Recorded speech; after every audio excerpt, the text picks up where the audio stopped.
Week 11 of the 2025 fantasy football season comes to a close tonight with the Raiders going up against the Dallas Cowboys in Viva Las Vegas. In today's video, we are going to get a jump start on week number 12 of the 2025 fantasy football season by breaking down my 10 plus waiver wire ads on the week. Now, it is important to note that we have 4 teams on bye this week: the Broncos, the Dolphins, the Chargers, and the Washington Commanders. If you guys do end up enjoying today's video, please make sure that you do hit that subscribe button down below if you are new. So without further ado, let's get into my must-add waiver wire options for week number 12 of the 2025 fantasy football season.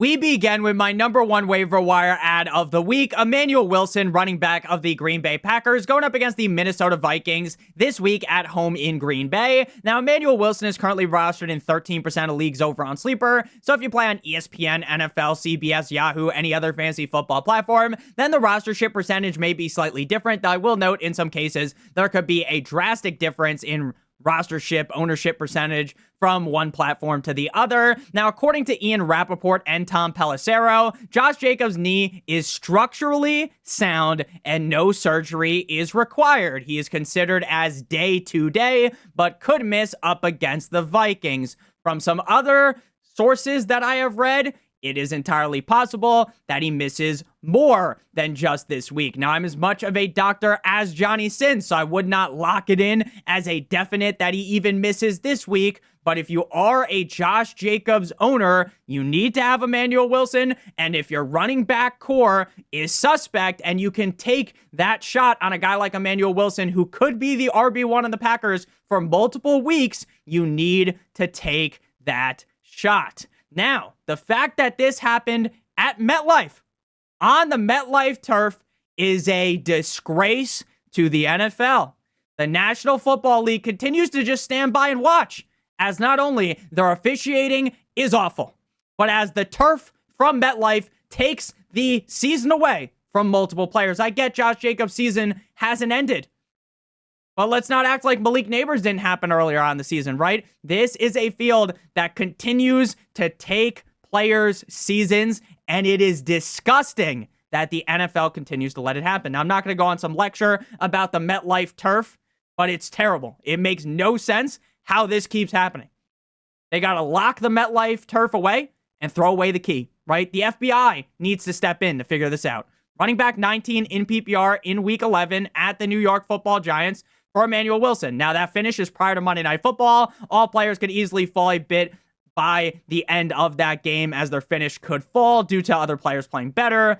They win that game 27-20, 11 carries for 40 yards and a touchdown for Emanuel Wilson, 1 reception on 1 target for 9 yards. Week 11 running back snaps for Green Bay, 71% Emanuel Wilson, 22% Josh Jacobs, 9% Chris Brooks. To me, it feels very clear that this is Emanuel Wilson's backfield without Josh Jacobs. Now, Chris Brooks will play more of a factor, right, without Josh Jacobs, but it's still going to be Emanuel Wilson seeing a majority of the work. And with how good the Packers offense can be, Emanuel Wilson, again, certainly if Josh Jacobs misses this week, you're going to want Emanuel Wilson. If he misses multiple other weeks, you will be ecstatic that you picked him up. Now we move to Sean Tucker, running back of the Tampa Bay Buccaneers, going up against the LA Rams in LA, 29% roster on Sleeper. Now, Sean Tucker is 100% dependent on missing the game of Bucky Irving. What I meant by that, I think I kind of had some word salad right there, is Sean Tucker, for him to be good, needs Bucky Irving to miss. If Bucky Irving suits up against the LA Rams, then Sean Tucker is irrelevant, because I believe that they will go back to what they used to do, which was Bucky Irving's the RB1. You see a bit of Rachaad White, and maybe Sean Tucker, sits in the cuck chair and watches from afar, right? But if it's Rachaad White and Sean Tucker up against the LA Rams, based on what Sean Tucker just did, I understand it's a bad matchup up against the Rams, 29% roster on Sleeper. I think you can still take the shot on Sean Tucker. Running back 2 in PPR in week 11 at the Buffalo Bills. They lose that game 32-44 in a very fun matchup. 19 carries for 106 yards and 2 touchdowns for Sean Tucker, as well as 2 receptions on 2 targets for 34 yards and an additional touchdown. In terms of the snaps last week, Rachaad White played 60%, Sean Tucker 44%, and Owen Wright, who the fook is that guy, played 1%. Bucks running back touches. Tucker 19 carries for 2 receptions, 21 total touches for 140 all-purpose yards and 3 touchdowns. Rachaad White, 10 carries with 2 receptions for 62 all-purpose yards. So while Rachaad White may see more snaps again in this game if Bucky Irving is out, I still think Sean Tucker can outscore him. But again, this is a situation that you want to monitor through Tuesday, right? When you go to put your waivers in on Tuesday, make sure you monitor this scenario, because if it seems like Bucky Irving is going to be back and you blow your whole fab wad all over Sean Tucker, then you are going to be very disappointed. Now we move to C-Rod, Chris Rodriguez, running back of the Washington Commanders. They're on bye this week, 30% rostered over on Sleeper. Running back 28 in PPR in week 11 at the Miami Dolphins in Spain. They lose that game 13-16 because Matt Gay ends up missing a field goal. The game goes to overtime, and Marcus Mariota instantly throws a pick, and the Dolphins win the game. 15 carries for 79 yards and 1 reception on 1 target for 6 yards. He has scored a touchdown now in 3 of the last 5 games. In terms of the snaps for the running backs in Washington, 45% for C-Rod, 27% for JCM. Bill. And a lot of people are calling Bill a industry plant running back. That shit was funny like a week ago or 2 weeks ago when people were saying it. Not so funny now, as people are kind of just beating it with the dead horse. But yeah, JCM was a complete and utter disaster. The fact that he rose so heavily up fantasy drafts and I kept picking him, it was a bad decision. It is what it is, right? You're going to make bad decisions in your fantasy drafts. 25% rostered, or not 25% rostered, 30% rostered on Sleeper for Chris Rodriguez, 25% of the snaps for McNichols, 27% last week for JCM, 45% for Chris Rodriguez. In terms of the touches, C-Rod had 16 touches for 85 all-purpose yards, Bill 10 for 33, and McNichols 6 for 29. I don't think Chris Rodriguez is necessarily a guy that I am going to, coming out the bye, just be like, holy shit, guys, you need to have Chris Rodriguez in your lineup.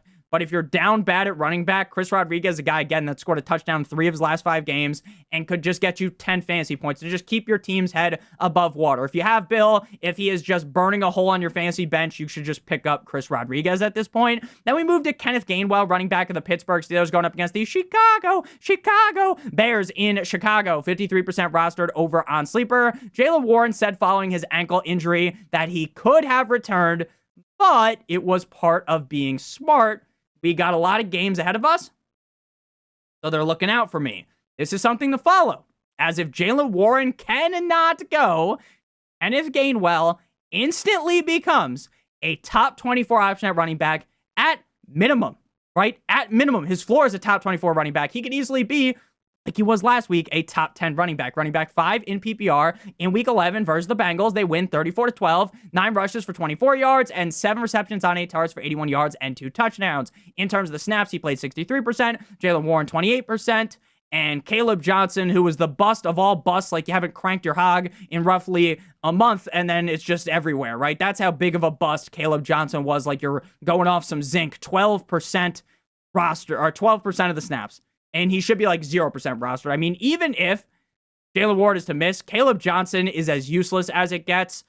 If Jaylen Warren is back, then Kenneth Gainwell is not a guy you want to be putting into your lineup, because this is very clearly Jaylen Warren's backfield when healthy. Now we move to Jacoby Brissett, quarterback of the Arizona Cardinals, going up against the Jacksonville Jaguars at home in Arizona. 22% rostered over on Sleeper. Quarterback 3 last week in a game up against the Niners where they got slapped silly. They lose 22-41 in the Brock Purdy return game. 47 completions, NFL record for Jacoby Brissett on 57 attempts. Crazy that Jacoby Brissett is the NFL record holder for most completions in a game on 57 attempts for 452 yards and 2 touchdowns with 2 INTs, as well as 2 rushes for -2 yards.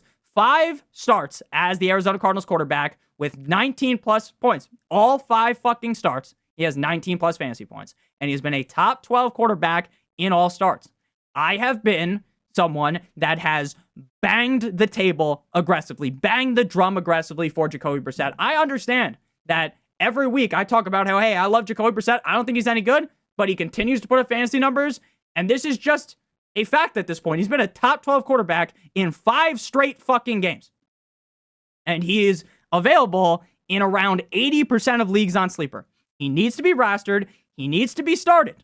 up against the Jacksonville Jaguars. Now we move to Christian Watson, wide receiver of the Green Bay Packers, going up against the cold-like Minnesota Vikings at home in Green Bay. 38% rostered over on Sleeper. Before we talk about Christian Watson and the rest of the players in today's video, I would like to give you guys a quick word for our friend start partner over at Underdog. If you're brand new to Underdog and sign up using promo code Notorious or by clicking on the link in the video description, you'll get a free pick plus a first-time deposit offer of up to $1,000 in bonus funds, as well as if you play $5 in the pick'em, you receive an additional $100 in bonus funds or in bonus entries. How does the pick'em work? It's incredibly simple. You make at least 2 picks on the higher or the lower. If those picks hit, you get paid. If you do multiple other picks, then the payout will be higher. But obviously, all of your picks need to hit, so make sure you guys do check that out. Promo code Notorious or by clicking on the link in the video description. Now, Christian Watson went nuclear. He hit the big red button on the president's desk, right? Wide receiver 6 up against the Giants in MetLife. They win 27-20, 4 receptions on 5 targets for 46 yards, and not 1, but 2 scores, 2 more scores away from having 4. Shout out to Abe Lincoln. In terms of the snaps, Christian Watson played 78%. Romeo Doubs, 76%, 56% for Dontavion John Wicks, 35% for Matthew Golden Scar, who is just sleeping with the fishes at this point. I've been talking about this for a while, but if you're still holding on to dear life, oh, maybe Matthew Golden will figure it out, it's not going to happen this year. Rest of the guys were under 5% in terms of the targets. Dobbs 8, Watson 4, Golden 3, Wicks with 2, and Savion Williams with 1. So while Romeo Doubs still is, the wide receiver 1 on the team, Romeo Doubs had some very bad drops in that game up against the Giants, and Christian Watson is just getting more and more healthy, more and more reinvigorated into this offense. It's not like Christian Watson's been playing since week 1. Right? So with him getting boosted further and further up this offense, I think he might be able to snatch Aqib Talib style, the metaphorical chain of Romeo Doubs and become the wide receiver 1 in this offense that's getting more than like 4 fucking targets, 5 targets in a game. And I think I said that Watson had 4 targets, but I clearly said earlier he had 5, so I apologize. 8 targets for Doubs, 5 for Watson, 3 for Golden, 2 for Wicks, and 1 for Savion Williams. Now we move to Bhayshul Tuten, running back of the Jacksonville Jaguars, going up against the Arizona Cardinals. Duval, 23% rostered over on Sleeper. According to Jeff Mueller on Twitter, Bhayshul Tuten told media that he's fine, but it looks to be a potential high ankle mechanism as the defender rolls up on his right ankle/foot from behind. He was on the sideline with his helmet on, but he did not return. So obviously if he misses time, right? Maybe we hear some more tomorrow. Then you just take Bhayshul Tuten, you pick him up with the claw from the Toy Story, and you fucking Kobe, you throw him into the garbage can, okay? You get rid of him. But if Bhayshul Tuten is going to be healthy, then again, I'm not too sure if you want to necessarily play him, right? But maybe this team looks interested in giving Bhayshul Tuten more work as they get deeper and deeper into the season. I'm not saying it's a guarantee, but based on what we saw last week, it is possible. Running back 20 versus the Chargers in a game where they just beat the ever-living shit. They beat the brakes off the Chargers 35-6. Is Justin Herbert owned by Trevor Lawrence? A lot of people are saying that. 49% of the snaps for ETN, 32% for Tuten, 20% for LaQuint Allen, 15 carries for 74 yards, and a tug for Bhayshul Tuten. In terms of the touches, 19 for 73 and a touchdown for ETN. Tuten had 15 for 74 yards and a touchdown. LaQuint Allen had 8 for 36. Again, this is a take that is heavily dependent on his health. Obviously, if he has a fucking high ankle sprain and he's missing time, you don't want to add him to your team. But if that is not true and he's able to go, you definitely want to at least hold him on your bench. Now we move to Emanuel Wilson of the Arizona Cardinals going up against the Jacksonville Jaguars, 39% roster on Sleeper. Now, Emanuel Wilson is a guy that if Marvin Harrison Jr. misses again, then we would have ranked Emanuel Wilson way higher up just as like a 1-week fill-in. If Marv is back after the appendicitis surgery, then Emanuel Wilson, in my opinion, may not even end up by the end of the week as startable. Why? Because all season it's been, when Marv shows up, he has a good game, right? Marv's, he's very used in the offense a lot of the time, right? Trey McBride is the focal piece of the offense, but Marv is there, right? Now, maybe because of what we saw Emanuel Wilson and Jacoby Brissett do last week, where he's the wide receiver 1, they lose the game again. They got smacked silly. They lose 22-41, 15 receptions on 18 targets for 185 yards. I'm not going to guarantee that happens again. That would be fucking foolish. especially if Marvin Harrison Jr. returns. So if Marvin Harrison Jr. is back, Maserati Marv is back, then you want to just kind of watch and see what happens, right? Maybe he earned a bigger role in the offense, or maybe it just goes back to being what it was earlier on in the season. So if Marv misses, then Michael Wilson's a guy that I'm going to be giving the Gawk 9000 special to this week. Metaphorically, of course. If Marv is back, then Michael Wilson may be listed as a sit. Then we move to Jaleel McLaughlin, running back of the Denver Broncos, who are on bye, 3% rostered on Sleeper. Running back 32 last week versus KC. They win that game 22-19. 6 carries for 19 yards and a tug. 1 reception on 1 target for -5 yards. In terms of the snaps, Harvey had 61%, Jaleel McLaughlin 13%, and Tyler Bidet 13%. 11 carries for 30 yards. 3 receptions on 3 targets for 20 yards for RJ Harvey. McLaughlin had 6 carries for 19 yards and a touchdown. 1 reception on 1 target for -5 yards. I talked about this going into the week. A matchup for RJ Harvey was very, very, very, very tough, like you overcooked a fucking steak up against the Chiefs.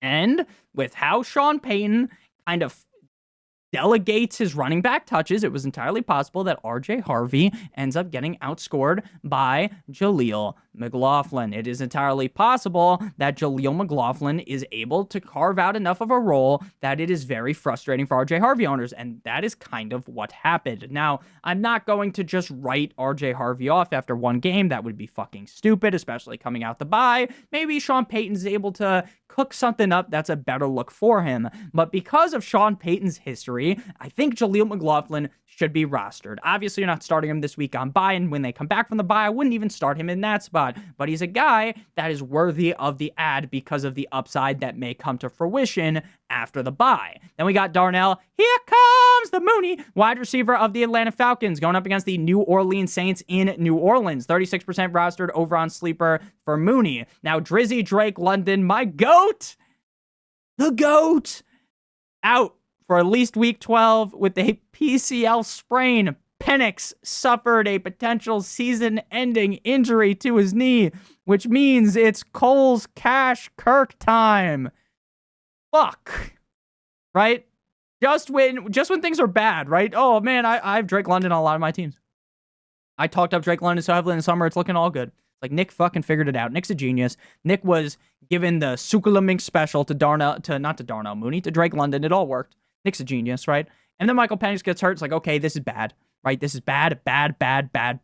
Going bad, right? It's not looking good, right? But then it's like, okay, maybe Drake London will be fine with Kirk Cousins, right? And then now Drake London is out too. Just tough, right? Now, Darnell Mooney, when Drake London was out against the Dolphins, I was one of the guys banging the drum for him. It's like, okay, it makes perfect sense. Kirk Cousins can't be that ass. No, Kirk Cousins was a whole nother level of ass. He was like a BBL version of Kirk Cousins. Straight up plastic cheeks out there. It was terrible. And last week, nothing special. 3 of 7 for 34 yards for Darnell Mooney as the wide receiver 46. 7 targets, though, in back-to-back weeks. He's going to get his targets. Will it work, though? Who knows? But as long as Drake London is gone, which hopefully isn't long as a Drake London owner, Darnell Mooney is a guy that you can play, as gross as it may feel. Then we got Luther Burden, wide receiver of the Chicago Bears, going up against the Pittsburgh Steelers, 20% rostered over on Sleeper. Now, last week, maybe we're seeing a bit of a changing of the guard, a changing of the baton between Olamide Zaccheaus and Luther Burden. Okay, in terms of the snaps, spoiler alert, guys, if you didn't watch the game, all the Bears wide receivers were dog shit last week. Not good. But DJ Moore, wiki, played 81% of the snaps. Roman Dunze, 76%. Luther Burden, 44%. Olamide Zaccheaus, just 13%. Now, it is just one game, so I won't get on my high horse, right? Hear ye, read all about it. Luther Burden's a must-start wide receiver. Of fucking course not. He's not, okay? But he's worthy of a bench stash, because if he keeps getting the work as the wide receiver 3, then big days may be coming. 3 receptions on 5 targets for 27 yards in that W up against the Minnesota Vikings in Minnesota. 19-17 is the wide receiver 52. Again, he is a bench stash. Now we move to Trevor Lawrence. Law, quarterback of the Jacksonville Jaguars at the Arizona Cardinals, 35% roster on sleeper. Quarterback 11 last week versus the Chargers. Again, Trevor Lawrence just owns Justin Herbert and the Chargers. They win 35-6. 14 completions on 22 attempts for 153 yards and a touchdown with 1 INT, 5 rushes for 9 yards and a touchdown. While I don't think Trevor Lawrence is a locked and loaded top 12 quarterback option, and I still, deep down, feel a bit jittery when I put this guy in my lineup, I still deep down don't really trust him, but he's been a top 14 quarterback in 5 of his last 6 games, and in that stretch of 6 games, he's been a top 12 quarterback 3 times. So while I still have my question marks about fucking Trevor Lawrence, yeah, that's what I'm going to do. I'm going to fuck Trevor Lawrence, right? But you get what I mean, right? I have my question marks about him, but he keeps producing, so he's earned my respect. Now we move to Mason Taylor, tight end of the Jets, going up against the Ravens in Baltimore. 22% roster on sleeper. Tight end 15 last week at New England. They lose that game 14-27. 4 receptions on 4 targets, 4 for 4 like he was at Wendy's with their new shitty lettuce for 30 yards. Now, Mason Taylor has been pretty bad outside of last week and week 8 as of recent. But, and there's a big but, shout out to Phoenix Marie, Tyrod Taylor being named the quarterback 1 might be able to give Mason Taylor a quick revive, Black Ops 1 zombie style. Is it guaranteed to work? I would not guarantee anything with Tyrod Taylor, but it's possible. So if you are down bad at tight end, you can have Mason Taylor. Nick, what about like AJ Barter and these are tight ends? We could talk about the other tight ends in the comment section. At this point, it's tight end roulette weekly for a lot of teams. So if you got any questions about that, let me know down below in the comment section. Thank you guys all so much for watching today's video. If you did enjoying, make sure you guys hit that subscribe button down below. Like it owes you some money. Hit that subscribe button like I hit my pillow after Islam Makhachev snooze fest his way to a championship up against JDM.